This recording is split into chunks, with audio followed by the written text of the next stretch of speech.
A'udzubillahi minasyaitonirrajim. Bismillahirrahmanirrahim. Alhamdulillahirabbil alamin. Nahmaduhu wa nasta'inuhu wa nastahdihi wa nastaghfiruh wa na'udzubillahi min syururi anfusina wa min sayyiati a'malina. May yahdihillahu fala mudilla lahu wa may yudlilhu fala hadiyalah. Nashhadu an la ilaha illallah wa nashhadu anna Muhammadan 'abduhu wa rasuluh. Allahumma shalli ala sayidina Muhammad wa ala alihi wa sahbihi ajma'in. Alhamdulillah, bersyukur pada Allah Subhanahu wa taala. Bersama-sama lagi kita pada pagi ini dalam sesi tadabbur harian Al-Quran, satu hari satu muka surat. InsyaAllah hari ini kita akan bersama-sama di muka surat 254 insyaAllah, di surah Ar-Ra'd ayat yang ke-35 sehingga ayat yang ke-42 insyaAllah, ayat 35 sehingga ayat yang ke-42. Ini adalah merupakan muka surat yang terakhir insyaAllah daripada surah Ar-Ra'd. Selepas daripada ini kita akan hanya ada beberapa ayat lagi daripada surah Ar-Ra'd dan kita akan masuk kepada satu surah baru, iaitu surah Ibrahim. Jadi insyaAllah kita akan tengok pada muka surat ini apa yang disebutkan oleh Allah Subhanahu wa taala. Allah Ta'ala nak beritahu kepada kita semua insyaAllah, yang kita baca setiap hari Al-Quran, kita akan tengokkan apakah dia yang disebutkan oleh Allah Subhanahu wa taala dalam muka surat ini insyaAllah. Alhamdulillah, terima kasih kepada yang memberi feedback gambar dan juga suara. Alhamdulillah. A'udzubillahi minasyaitonirrajim. Saya akan baca sikit insyaAllah ayat yang pertama daripada muka surat ini, ayat yang 35 daripada muka surat 254 insyaAllah. A'udzubillahi minasyaitonirrajim. Bismillahirrahmanirrahim. Mathalul jannati allati wu'idal muttaqun tajri min tahtihal anhar ukuluha daimun wa zilluha tilka uqbal ladzina ittaqaw wa uqbal kafirina an-nar. Sadaqallahul azim. Masya-Allah, kita tengok hari ini Allah SWT mulakan dengan menyatakan apakah yang akan diperolehi oleh orang-orang yang beriman ni. Ayat ini adalah merupakan, sebagaimana kita sebut sebelum daripada ni, sebahagian besar daripada ulama mengatakan bahawa surah Ar-Ra'd ini turunnya pada pengakhiran semasa Nabi kita SAW berada di Makkah Al-Mukarramah.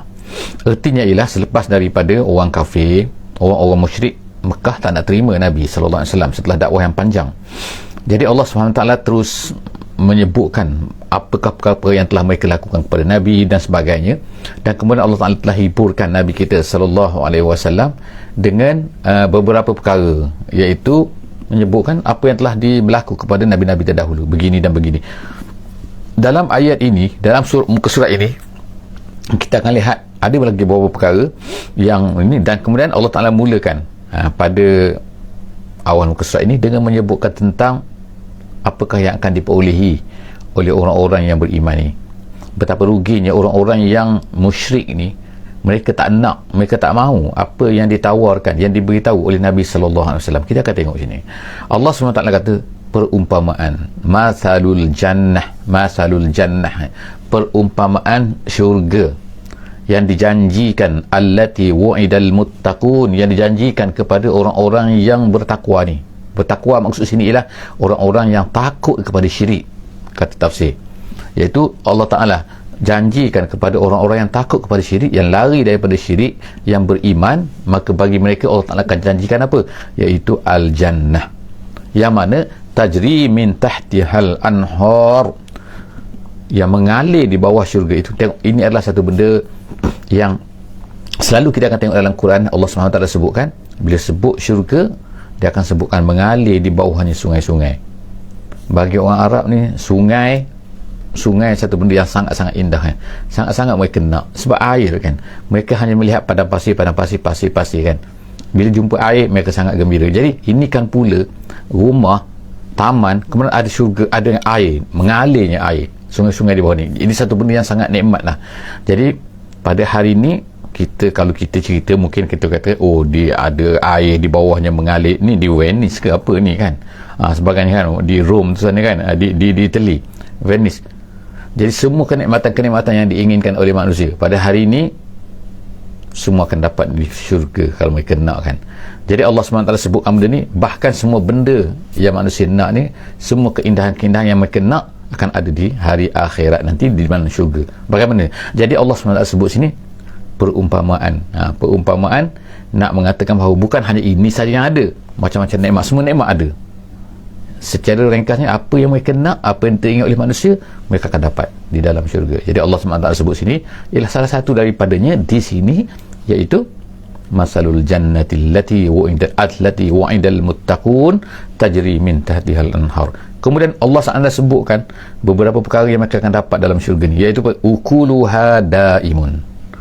Ukuluha maknanya ialah apa ma yukal minha, apa yang dimakan di dalam syurga ni, iaitu ukuluha, iaitu makanan-makanan yang ada di dalam syurga ini adalah daimun. Daimun artinya ialah sentiasa, makna tak ada putus-putusan. Kalau kita kata, contohlah kita kata sekarang kita hidup atas dunia kan, kadang-kadang buah ni, ni bukan musim dia, tak ada. Contoh saja kan. Ini bukan, ini tak masak lagi, ini tak. Dalam syurga ukuluha daimun, nak makan apa dia akan ada, sentiasa ada. Kemudian wazilluha, Allah Ta'ala kata wazilluha maknanya bayangnya. Di sini disebutkan bayangnya kerana apa? Nak tunjukkan satu benda mana tak ada benda yang putus, tak ada benda yang berubah kan, tak ada benda. Zillu tu maknanya bayang. Kalau atas dunia ini bayang, kadang-kadang kita nak bayang bila ada matahari. Kalau tak ada matahari, tak adalah bayang. Kalau tak ada lampu, tak adalah bayang. Waktu malam gelap, mana ada bayang satu benda kan. Jadi nak ceritanya maknanya satu benda tu putus kan, tak ada. Tunggu pula matahari keluar, tunggu pula ada cahaya, barulah ada bayang. Dalam syurga tak ada, semua benda akan ada. Nak apa kan, apa benda yang nak. Jadi itu nak tunjukkan kelestarian. Semua benda akan tetap ada, sentiasa ada, tak putus-putus. Ukuluha daimun wazilluha daimun. Itu dari segi makna dalam Quran tak sebut wazil, dia sebut wazilluha, artinya wazilluha daimun juga. Kemudian tilka uqbal ladzina taqau, itulah dia balasan ataupun uqba artinya akibat. Akibat bahasa Melayu maknanya yang buruk tapi dalam bahasa Arab makna akibat itu penghasilan, apa yang akan didapati, apakah yang akan diperolehi oleh orang-orang yang attaqau. Tapi Allah Ta'ala kata tersebut dalam masa yang sama, wa uqbal kafirin an-nar, balasan untuk orang-orang yang kafir ni ialah neraka. Seterusnya kita tengok ayat yang ke-36, ayat yang ke-36 insya-Allah. Allah Ta'ala sebut wallazina atainahumul kitab. Sekarang tiba-tiba kita tengok Allah SWT sebutkan tentang ahli kitab. Allah Ta'ala sebut wallazina atainahumul kitab, dan ada pun orang-orang yang kami berikan kepada mereka alkitab. Kalau kita tengok ayat ni, kenapa pula di Mekah tiba-tiba ayat ni Makkiyah, kita kata tiba-tiba disebutkan perkara orang ahli kitab. Biasanya orang ahli kitab ni orang-orang yang berada di Madinah, iaitu orang yang berada, orang Yahudi biasanya kan, orang Kristian yang ramainya nanti akan dijumpai oleh Nabi SAW semasa di Madinah, bukannya di Mekah. Macam mana pula cerita? Jadi sebab itulah setengah-setengah ulama mengatakan bahawa surah Ar-Ra'd ni ialah madani, antaranya ialah tandanya ayat ini. Tapi setengah-setengah ulama kata bahawa ayat ini adalah Makki, surah ini adalah Makki, tetapi ada ayat madani yang berada dalam ni. Contohnya ialah ayat ini. Wallahu a'lam bissawab. Yang penting bagi kita ialah Allah Subhanahu Wa Taala sebutkan sekarang ni ialah bahawa ada orang-orang yang, jadi kita bagi kita ialah tak apa, mana-mana pun kita kata wallazina atab. Allah Taala nak sebutkan orang-orang yang kami berikan, ataina humul kitab, yang kami ataina, kami berikan hum, mereka itu alkitab, iaitu orang Yahudi, Kristian dan sebagainya. Dan ayat ini khususnya Allah SWT sebut iaitu yang dimaksudkan di sini ialah orang-orang yang Yahudi yang telah masuk Islam, seperti Abdullah bin Salam dan juga kawan-kawan beliau. Jadi dia ada beberapa orang Yahudi, sebenarnya tak ramai orang Yahudi yang di Madinah yang masuk Islam, tapi setengah-setengah mereka yang diketuai oleh Abdullah bin Salam. Dia bersama semua beberapa kawan-kawan dia telah masuk Islam. Masya Allah kan. Jadi Allah Ta'ala puji mereka, wallazina atainahumul kitab yafrahuna bima unzila ilaik. Mereka ni gembira, ada di kalangan mereka ni yang gembira dengan apa yang diberikan oleh Allah Subhanahu Wa Ta'ala kepada kamu, wahai Muhammad. Sebab apa gembira? Sebab bila mereka ni tengok bahawa apa yang Nabi Muhammad SAW bawa tu sama dengan apa yang ada di dalam kitab Taurat mereka. Jadi sebab itulah Allah SWT, Allah Ta'ala sebut sini kan, Allah Ta'ala puji mereka ni adalah orang-orang yang telah diberikan kitab, sangat gembira, yafrahun bima unzila ilaik, dengan apa yang diturunkan kepada kamu, kerana memang tepatlah mereka tunggu-tunggu, memang betul-betul. Tetapi ada di kalangan mereka-mereka itu orang-orang yang wa minal ahzabi man yunkiru ba'dah. Tapi sebahagian daripada ahli kitab ni pula, sebahagian daripada bukan ahli kitab ni, mereka ini daripada ahzab ni mana perkumpulan-perkumpulan, iaitu orang-orang yang dapat, tak kira lah mereka ni musyrik ke, kata ahli tafsir, ataupun mereka ahli kitab, mereka yang man yunkiru ba'dah, mereka yang menafikan, menolak Al-Quran, menolak yang diturunkan kepada Allah SWT kepada kamu.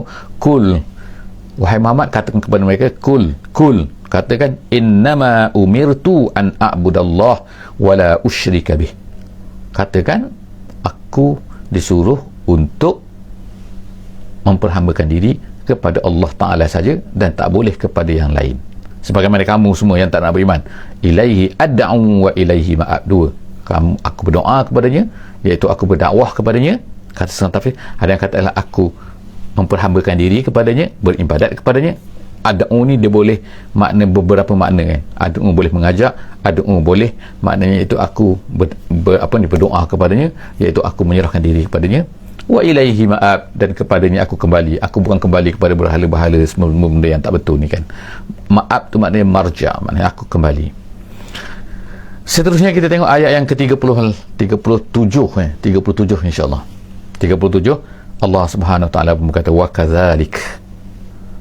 kadzalika anzalnahu hukman arabiyya.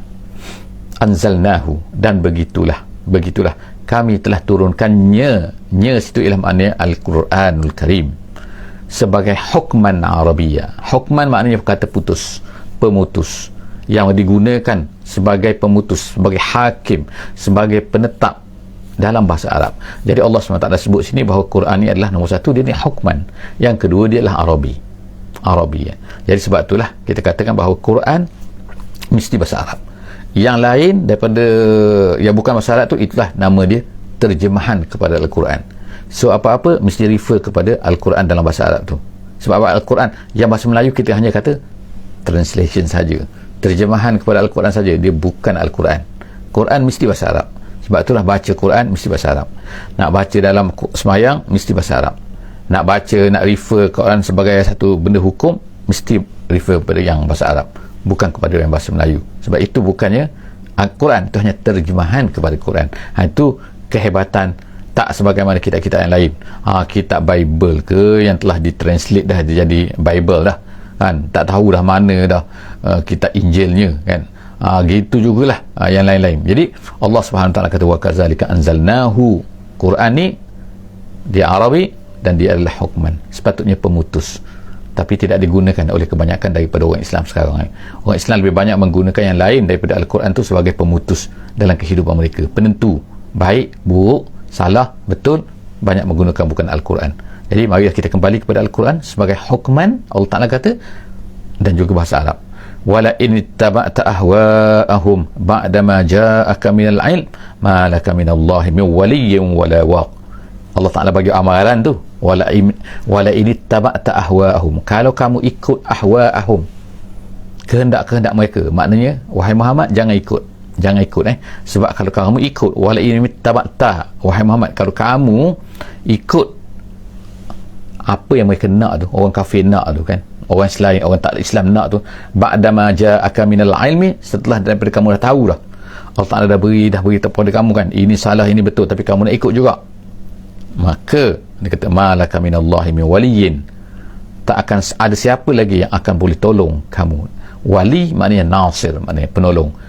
Wala waq maknanya ialah tidak ada lagi yang boleh menghalang kamu daripada azab Allah Subhanahu Wa Taala. Jadi maknanya ni amaran kepada Nabi Muhammad. Of course Nabi Muhammad tak buat benda ni kan, tapi kita kena ingat kemungkinan kita buat kan, kemungkinan kita sebagai umat Islam kadang-kadang kita buat benda ni, iaitu apa? Kita mengikut apa yang dikehendaki oleh orang kafir, ahwa'ahum. Jadi Allah Ta'ala terus melabelkan bahawa semua yang datang daripada mereka tu ahwa' je, yang datang daripada Allah adalah wahyu. Jadi kita ada dua kan, sama ada al-wahyu, sama ada al-ahwa'. syahwat ni maknanya ialah apa yang datang daripada pemikiran, apa yang datang daripada perasaan, apa yang datang daripada kehendak manusia. Maka benda tu bila bertentangan dengan wahyu, automatically maka dia adalah ditolak, dia mesti ditolakkan, dia adalah salah kalau bertentangan dengan wahyu. Kemudian seterusnya, jadi Allah Ta'ala bagi amaran tu kan, jangan kamu buat macam tu. Kalau kamu buat macam tu, Allah Ta'ala kata malaka minallah, nescaya Allah tak akan tolong kamu dan kamu tak akan ada lagi orang yang akan dapat menghalang daripada azab Allah Subhanahu wa Ta'ala. Jaga-jaga. Seterusnya insya-Allah kita akan tengok ayat yang ke-38. 38 Allah Subhanahu wa Ta'ala sebut selepas betul kan, iaitu pernah kan, yakni ayat 38 ni ulama menyebutkan ada sebab nuzulnya, ada sebab turunnya. Apa sebab turunnya? Iaitu orang kafir ni, orang kafir musyrik, ataupun kafir-kafir apa-apanya, mereka pernah menuduh Nabi sallallahu alaihi wasallam. Apa yang mereka tuduh Nabi ni? Mereka tuduh Nabi iaitu kerana Nabi ni ramai isteri, dan Nabi ni ada anak. Jadi semua ni kalau ikutnya, sama ada orang Kristian ke, orang Yahudi ke, ataupun orang musyrik ke, mereka ni tahu Nabi-Nabi terdahulu. Orang-orang Kristian, mereka of course lah, mereka ni ada Nabi Isa, mereka kata mereka puja Nabi Isa dan sebagainya, konong-konong lah mereka puja kan, tapi tak ikut pun. Kemudian orang-orang Yahudi ada Nabi Musa, mereka ada Taurat mereka. Even orang musyrik pun yang di Mekah ni pun mereka ada Nabi Ibrahim. Konon-konon mereka kata mereka ni ikut Nabi Ibrahim, ada patung Nabi Ibrahim lagi dalam Kaabah tu, mereka letak situ kan. Dan mereka buat haji ni kenapa? Kerana ikut Nabi Ibrahim. Jadi masing-masing tu ada Nabi, ada Nabi Ismail, ada. Sebab di Kaabah tu ada satu tempat nama dia Hijr Ismail. Hijr Ismail tu memang zaman Nabi SAW tu memang dah mereka panggil sebagai Hijr Ismail. Sampai sekarang lah kita panggil Hijr Ismail. Jadi sekarang ni maknanya semua mereka ni ada tahu Nabi-Nabi. Walaupun orang musyrik Mekah ni mereka tak tahulah, Nabi-Nabi yang lain tu mereka tak respect sangat kan, mereka nak Nabi Ibrahim je. Jadi Allah SWT pun sebut kan, tiba-tiba mereka ni semua ni kan kutuk Nabi kita sallallahu alaihi wasallam. Sebab apa? Sebab ada isteri, sebab ramai isteri, dan kemudian sebab ada anak-anak. Jadi Allah Ta'ala kata pun walaqad arsalna rusulan min qablik. Allah SWT kata sesungguhnya kami telah utuskan rusulan, banyak rasul-rasul, min qablika, sebelum kamu wahai Muhammad. Waja'alna lahum azwaja, dan kami jadikan untuk mereka itu ada isteri-isteri, azwaj, bukan zauj tapi azwaj. Jadi maknanya bukan kamu saja yang ada lebih daripada seorang isteri, tapi yang lain-lain sebelum daripada tu. Nabi Ibrahim ada dua, ada Hajar dan juga ada Sarah sebagai contohnya. Nabi Musa, Nabi Isa of course lah kan, dia tak ni kan. Tapi maknanya sinilah Nabi-Nabi sebelum daripada ni ada isteri-isteri. Jadi apa salahnya kamu ni ada isteri? Tengok kan. Jadi mereka ni semua cari point, cari pasal lah, kita kata nak kutuk Nabi kita sallallahu alaihi wasallam. Jadi Allah SWT sebutkan waja'alna lahum azwajan wa zurriyyah, dan ada zuriat, ada anak. Siapa salahnya? Nabi lain pun ada. Wa ma kana li rasulin an ya'tiya bi ayatin illa bi iznillah. Itu habis poin tadi tu kan, poin pasal anak, pasal isteri tu. Kemudian Allah Ta'ala sebut lagi tentang bahawa Nabi-Nabi ni macam mana sebenarnya sikap mereka, perangai mereka, Nabi-Nabi yang terdahulu sebelum daripada Nabi Muhammad SAW. Jadi Allah Ta'ala sebutkan wa ma kana li rasulin, tidak adalah bagi seorang rasul tu an ya'tiya bi ayah, mereka ni boleh bawa satu ayat illa bi iznillah, melainkan dengan izin Allah Subhanahu wa Ta'ala. Sebab mereka dakwa ni, mereka dakwa kata Muhammad ni bawa satu benda yang memang daripada diri sendiri, pandai-pandai je. Jadi Allah SWT beritahu kepada orang manusia ni bahawa seorang Nabi tak mungkin akan dapat ceritakan satu benda kepada sesiapa pun, melainkan mesti dia akan dengan izin Allah Subhanahu wa Ta'ala. Waalaikumsalam warahmatullahi wabarakatuh. Jadi maknanya tak boleh pandai-pandai. Nabi Ibrahim pun tak boleh pandai-pandai, Nabi Ismail pun tak boleh pandai-pandai, Nabi Musa pun tak boleh pandai-pandai, Nabi Isa pun tak boleh pandai-pandai. Jadi ini Nabi Muhammad, dia tak boleh pandai-pandai dia. Jadi kamu tolak dia ni, kamu tolak Muhammad, kamu kata bahawa dia ni mengada-ngada dan sebagainya, ini adalah merupakan tolakan-tolakan yang tak logik kamu. Nabi-Nabi terdahulu, Nabi Muhammad SAW pun macam tu juga. Jadi wa ma kana lirasulin an ya'tiya bi ayatin illa bi iznillah, melainkan dengan izin Allah, likulli ajalin kitab. Semua benda ni dia kata telah tertulis dah. Likulli ajal kitab, telah tertulis. Maknanya tak apa kamu cakap macam tu, tak apa, jagalah kamu nanti, semua benda telah ditetapkan oleh Allah SWT. Kita tengok ayat yang ke-39 insya-Allah seterusnya, iaitu Allah SWT berkata, yamhullahu ma yasha'u wa yuthbit. Semua benda telah ditetapkan, dan kemudian Allah Ta'ala katakan, sebut sini tentang, ulama kata ialah tentang nasakh. Nasakh ni ialah Allah Ta'ala membatalkan satu hukum. Allah Ta'ala kemungkinan menghantar satu hukum, meletak sebelum daripada, kemudian datang selepas daripada itu, apabila tiba satu masa yang tertentu, kemungkinan ada perkara-perkara yang Allah Ta'ala telah batalkan hukum tu. Sama ada batalkan hukum tu, sama ada batalkan bacaannya, sama ada tak kira lah. Tapi maknanya batalkan, maknanya yang ni di cancel, yang dulu tu di cancel, kemudian sekarang ni datang yang baru. Yang baru ni meng-cancel yang dulu ni.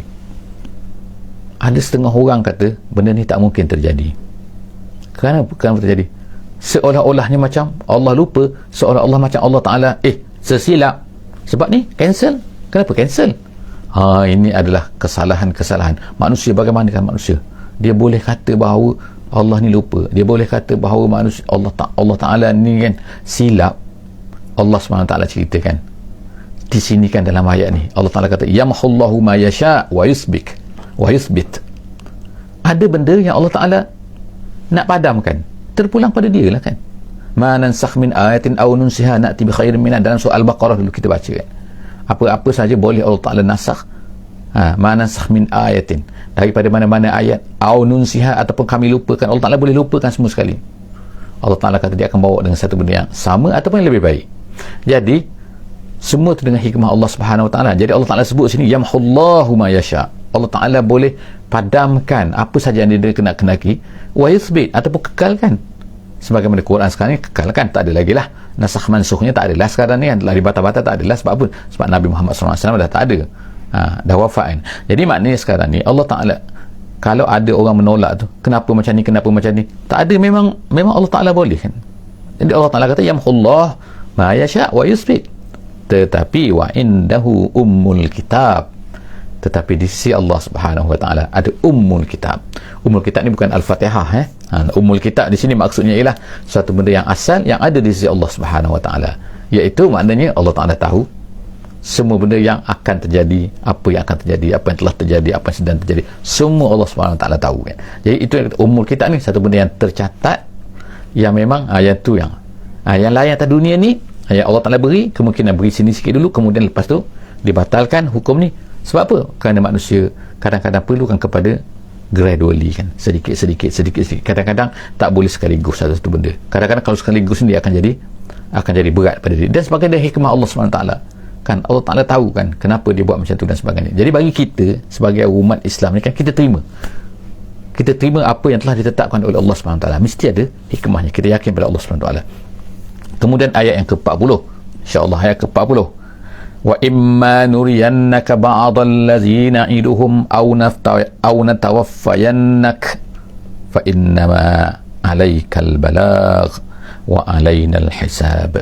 Ayat 40 Allah Ta'ala sebutkan macam ni. Allah Ta'ala kata kemungkinan ada setengah-setengah benda, setengah-setengah azab ni Allah Ta'ala turunkan semasa hidup kamu wahai Muhammad. Maknanya supaya Nabi Muhammad ni ditunjukkan kepada kamu. Maknanya Allah Ta'ala nampakkan kepada kamu sebab kamu masih hidup. Maknanya, sebagai contohnya, kematian orang-orang penjahat-penjahat Mekah yang menghalang dakwah di Mekah, Allah Ta'ala tunjukkan depan Nabi Muhammad SAW. Mereka ni mati semua di Badar. Abu Lahabnya, semua-semualah kan, Umayyah bin Khalafnya, semua tu mati di Badar. Nabi SAW boleh tengok. Jadi itulah maksud ayat ni kan. Allah Ta'ala kata setengah daripadanya yang kami janjikan kepada kamu wahai Muhammad, kamu akan dapat tengok apa yang terjadi kepada mereka. Mereka akan dibunuh, mereka akan begini, mereka akan begini dan sebagainya. Jadi wa imma gitu, wa imma bacaan dia, sebahagian daripada itu ada yang kami tunjukkan kepada kamu wahai Muhammad, ba'dal ladzina na'iduhum, apa yang kami janjikan untuk kami kenakan azab kepada mereka itu atas dunia, kami tunjukkan kepada kamu. ataupun au natawaffayannak, ataupun ada yang kami matikan kamu tapi kamu tak sempat nak tengok. Jadi yang pentingnya bukan benda itu semua, bukan perkara-perkara azab semua kamu nampak tak nampak kan. Tugas kamu wahai Muhammad, Allah Ta'ala kata fa innama alaikal balagh. Sama lah dengan kita pada hari ini kan, iaitu Allah Ta'ala kata yang penting kita ni menyampaikan ataupun tak menyampaikan. Jangan fikir kenapa Allah Ta'ala tak azab lagi, kenapa kami depan mata kami, kenapa semasa kami hidup kami tak dapat lagi nak tengok ni kan, nak azab.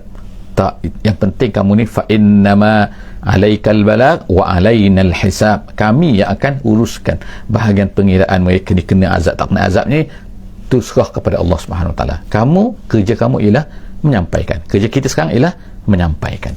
Tu ayat 40, kita tengok ayat 41. Allah Subhanahu Wa Taala kata awalam yarau anna na'til arda nanqusuha min atrafiha. Allah Ta'ala sebut sini, tidakkah mereka melihat, tidakkah orang kafir Quraisy ni melihat bahawa anna, sesungguhnya kami, na'til arda nanqusuha, kami datangi bumi-bumi, kami kurangi dia min atrafiha, daripada tepi-tepinya. Apa maksud ni? Maksud ayat ni ialah gini kan, Nabi SAW berhijrah ke Madinah sebab Mekah tak terima. Orang Mekah majoriti tak terima Islam. Okey, tak apa, Nabi pindah ke Madinah, orang Madinah boleh terima Islam.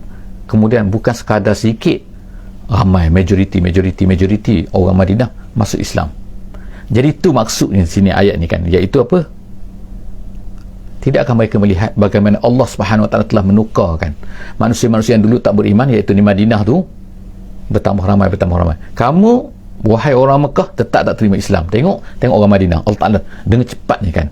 Jadi itu maksudnya Allah Ta'ala mengikis sedikit demi sedikit daripada bumi. Itu maksudnya iaitu bila orang Arab faham, baca ayat ni dia faham kan? Tengok Allah Ta'ala ambil sikit orang Madinah tu masuk Islam ramai-ramai.